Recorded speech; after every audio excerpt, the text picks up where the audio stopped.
Hello friends, welcome back to my channel Sathya. இன்றைக்கி எப்படி போல் என்ன இன்ட்ரெஸ்டிங்கான பிளாக் பார்க்கலாம் வாங்க. இன்றைக்கி வந்து பொங்கல். ஸோ பொங்கலுக்கு வந்து கலர் கோலம்லாம் போட்டிருந்தோம். எல்லார் வீட்லேயும் ஒவ்வொரு மாதிரி போட்டிருந்தாங்க டிசைனில். ஸோ நான் வந்து எனக்கு வந்து கோலம் அந்தளவுக்கு போட தெரியாது. பட் இருந்தாலும் வந்து பானையும் கரும்பு இருக்கிற மாதிரி ஒரு கோலம் போட்டாச்சு. ஸோ இந்த சைட் பார்த்திங்கன்னா ஹஸ்பண்ட் வந்து காரை வந்து க்ளீன் பண்ணிகிட்டு இருந்தாங்க. காலையில் ஒரு 10 மணி இருக்கும்னு நினைக்கிறேன். ஸோ அப்போ தான் வந்து சமையல் பண்ணிகிட்டு இருந்தேன். ஷார்ப்பாக 10 ஆகுது. எந்திரிச்சதே வந்து ஒரு 8:30 9 o'clock போல் தான் எந்திரிச்சேன். ஸோ எந்திரிச்சு வந்தோன்னே ஃபஸ்ட்டு நம்மளுக்கு கிச்சனில் குக் பண்ணுறது தான் வேலை. ஸோ எல்லாத்துக்கும் இனிய பொங்கல் திருநாள் வாழ்த்துக்கள். நான் இந்த வீடியோ போஸ்ட் பண்ணுறது வந்து அடுத்துன்னு பொங்கலே முடிஞ்சிருச்சு. ஸோ அதுக்கு முன்னாடி வந்து ஒரு விஷ் பண்ணியிருந்தேன். ஸோ இந்த சைடு பார்த்திங்கன்னா இட்லி வச்சுருந்தேன். இட்லியும் நேற்று வச்சு குழம்பு வச்சு. ஃபோட்டோ பார்த்திங்கன்னா நாங்கள் வந்து வேம்பார் பீச்சுக்கு போயிருந்தோம், வெள்ளாத்துக்குளம் சைடு. பார்த்திங்கன்னா மீன் குழம்பு பண்ணிகிட்ருக்கேன். இந்த சைடு பார்த்திங்கன்னா சாதம் வெந்துட்டுருக்கு. இப்போ டைம் பார்த்திங்கன்னா கரெக்டாக 12:30 ஆகுது. பாத்திரம்லாம் கழுவணும், கொஞ்சம் கிடக்குது. ஸோ கொஞ்ச நேரம் கழித்து தான் கழுவணும். சன் வந்து டிவி பார்த்துட்ருக்காரு.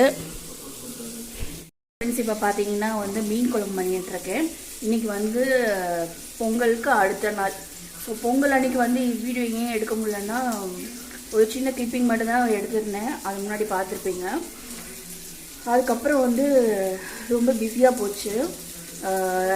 எங்கே போயிருந்தோன்னா வேம்பார் போயிருந்தோம், வேம்பார் பீச்சுக்கு. ஸோ அது வந்து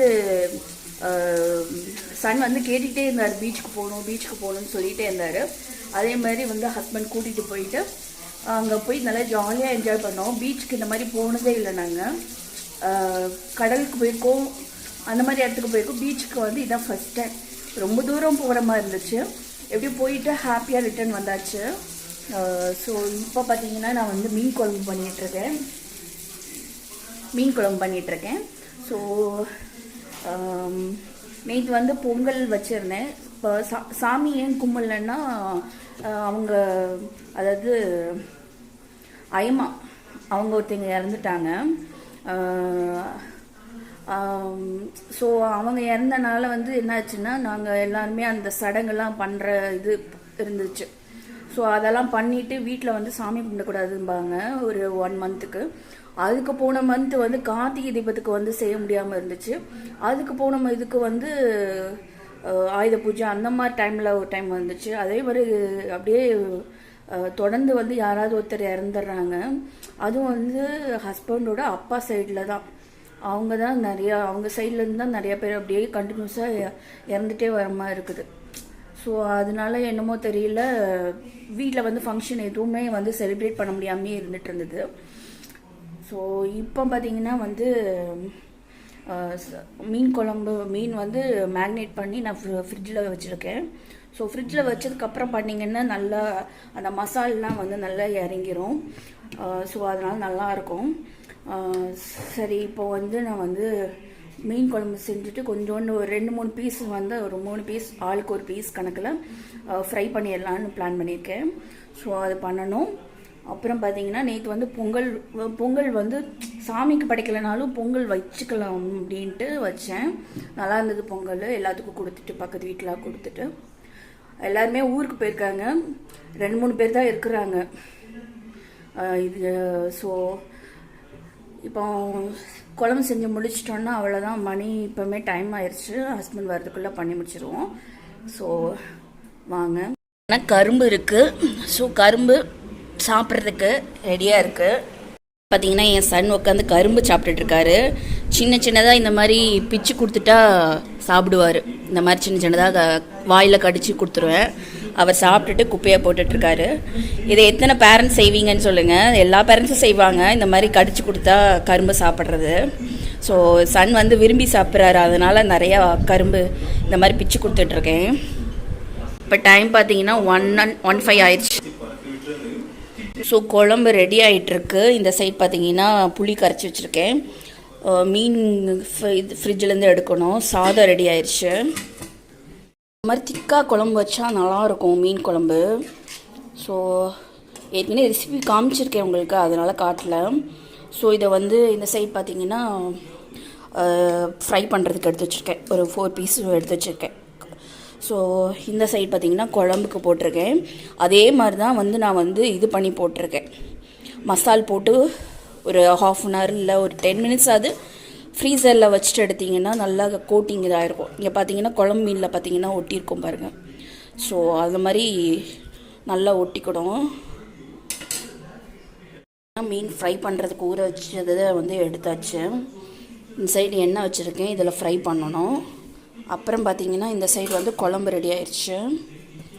ஸோ நல்லா எண்ணெய் மிதக்க சூப்பராக இருக்குது மீன் குழம்பு. இந்த மாதிரி எனக்கு திக்காக வச்சா தான் பிடிக்கும். ஸோ திக்காக வச்சா தான் மீன் குழம்பு நான்வெஜ்ஜே எனக்கு திக்காக வச்சா தான் பிடிக்கும். ஸோ ரெடி ஆயிடுச்சு.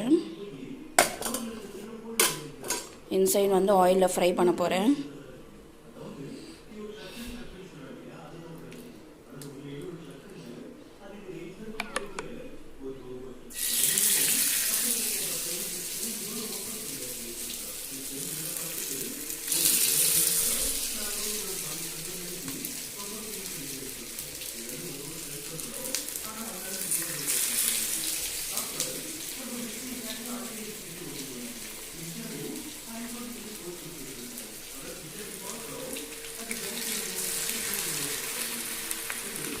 நல்லா ஃப்ரை பண்ண ஆரம்பிச்சாச்சு. டைம் வந்து 1:30 முடிச்சாச்சு. கொஞ்சம் பாத்திரம் விளக்கிறது தான் இருக்குது. பார்த்திங்கன்னா இன்றைக்கி டேட் வந்து 17th ஆகுது. ஸோ இந்த மாதிரி பெரிய கேலண்டரை வச்சுருக்கிறது வந்து நல்லா பாசிட்டிவ் வைப் கொடுக்குது. ஏன்னா வந்து பார்த்தோன்னா டேட் கிளியராக தெரியும். நம்ம டெய்லி கிளிக்கிறப்போ நல்லா இருக்குது. நீங்களும் ட்ரை பண்ணி பாருங்கள், பெரிய கேலண்டராக வச்சு பாருங்கள். ஸோ இந்த சைட் பார்த்திங்கன்னா வந்து டீ போட போகிறேன், டீ போட்டு குடிக்க போகிறேன். கொஞ்சோண்டு பாத்திரம் இருக்குது. இன்றைக்கி கிச்சன் வந்து ரொம்ப அதிகமாக கொச்சன்னு இல்லாமல் நீட்டாக மெயின்டைன் பண்ண மாதிரி இருக்குது. ஸோ இந்த சைட் பார்த்திங்கன்னா டீ போட்டுட்ருக்கேன். அப்புறம் பார்த்திங்கன்னா இந்த ஸ்டாண்டு ஒன்று வந்து நான் வந்து ஃப்ளிப்கார்ட்டில் ஆர்டர் போட்டிருந்தேன். ஸோ இந்த ஸ்டாண்ட் வந்து ஆக்சுவலாக வந்து இது வந்து இந்த சைடு வந்து கீழே இருக்க மாதிரி. ஸோ அந்த மாதிரி நான் பண்ணியிருந்தேன், அந்த மாதிரி வைக்கிறது. பட் வந்து நான் வந்து இந்த சைட் திருப்பி வச்சுருக்கேன். ஸோ நம்மளோட இதெல்லாம் வைக்கிறதுக்கு யூஸ்ஃபுல்லாக இருக்குது. இதில் வந்து மசால் பொடி பாக்கெட்டில் நான் வந்து அடிக்கடி யூஸ் பண்ணுறதெல்லாம் வந்து இந்த மாதிரி இதில் வச்சுருக்கேன். ஸோ அது வந்து நம்ம ஈஸியாக இருக்கும் எடுக்கிறதுக்கு. இந்த ட்ரேயை புல் பண்ணோன்னா எடுத்து யூஸ் பண்ணிக்கலாம். ஸோ இப்போ நான் டீ குடிக்க போகிறேன், குடிச்சிட்டு பார்க்கலாம்.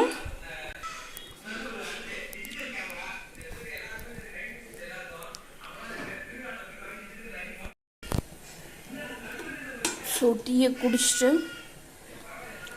சூடாயிடுச்சு. காலையில் கொஞ்சோண்டு போட்டிருந்தேன். ஸோ அதுக்கப்புறம் இப்போ தான் இது பண்ணுறேன். ஸோ நான் வந்து கொண்டு வந்துட்டு டீ போட்டு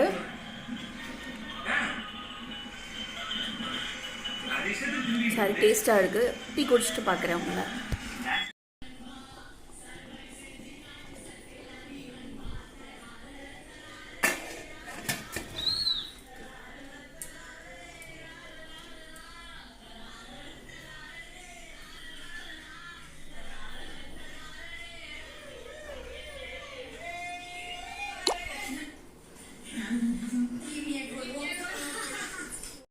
இது வந்து கொத்தமல்லி சட்னி பண்ணுறதுக்காக கொஞ்சோண்டு வெங்காயம், தக்காளி, இது அப்புறம் பச்சை மிளகாய், இதை 3 நல்லா வதக்கிட்டு அதுக்கப்புறமேட்டு வந்து கொத்தமல்லி தழை போட்டு நல்லா வதக்கிட்டு அதுக்கப்புறம் அரைச்சிங்கன்னா கொத்தமல்லி சட்னி ரெடி ஆயிரும்.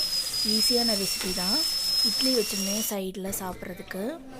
ஸோ இட்லியும் கொத்தமல்லி சட்னியும் வச்சுருந்தேன். நல்லா காம்பினேஷனாக இருக்கும். ட்ரை பண்ணி பாருங்கள். ஸோ ஓவரால் வந்து கிச்சன் வந்து ஒரு 2-3 நாள் வந்து நல்லா நீட்டாக மெயின்டைன் பண்ண மாதிரி இருந்துச்சு. ஸோ அப்படியே போச்சு. போதும் இன்னொரு நல்ல வீடியோட பார்க்கலாம் உங்களை.